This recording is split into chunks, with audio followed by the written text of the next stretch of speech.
एक बार एक बुजुर्ग की तबीयत खराब हो गई और उन्हें अस्पताल में दाखिल कराना पड़ा। पता लगा कि उन्हें कोई गंभीर बीमारी है। हालांकि ये छूत की बीमारी नहीं है, पर फिर भी इनका बहुत ध्यान रखना पड़ेगा। कुछ समय बाद वो घर आए। पूरे समय के लिए नौकर और नर्स रख लिए। धीरे धीरे पोते ने कमरे में आना बंद कर दिया। बेटा बहू भी ज़्यादातर अपने कमरे में रहते।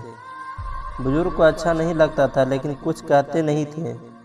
एक दिन वो कमरे के बाहर टहल रहे थे, तभी उनके बेटे बहू की आवाज़ आई।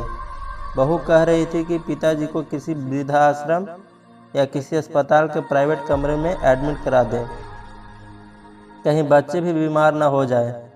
बेटे ने कहा, तुम ठीक कह रही हो, आज ही पिताजी से बात करूंगा।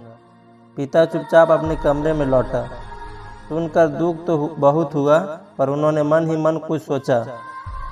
शाम को जब बेटा कमरे में आया तो पिताजी बोले, अरे मैं तुम्हें ही याद कर रहा था, कुछ बात करनी है। बेटा बोला, पिताजी मुझे भी आपसे कुछ बात करनी है। आप बताओ क्या बात है।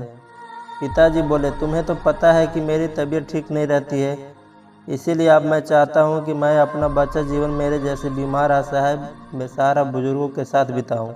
सुनते ही बेटा मन ही मन खुश हो गया कि उसे तो कहने की जरूरत नहीं पड़ी, पर दिखावे के लिए उसने कहा, यह क्या कह रहे हो पिताजी, आपको यहाँ रहने में क्या दिक्कत है। तब बुजुर्ग बोले, नहीं बेटे, मुझे यहाँ रहने में कोई तकलीफ नहीं है, लेकिन यह कहने में मुझे तकलीफ हो रही है कि तुम अब अपने रहने की व्यवस्था कहीं और कर लो।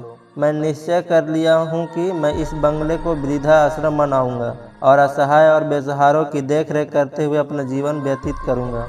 अरे हाँ, तुम भी कुछ कहना चाहते थे, बताओ क्या बात थी। कमरे में सन्नाटा छा गई। कभी कभी जीवन में सख्त कदम उठाने की जरूरत पड़ती है।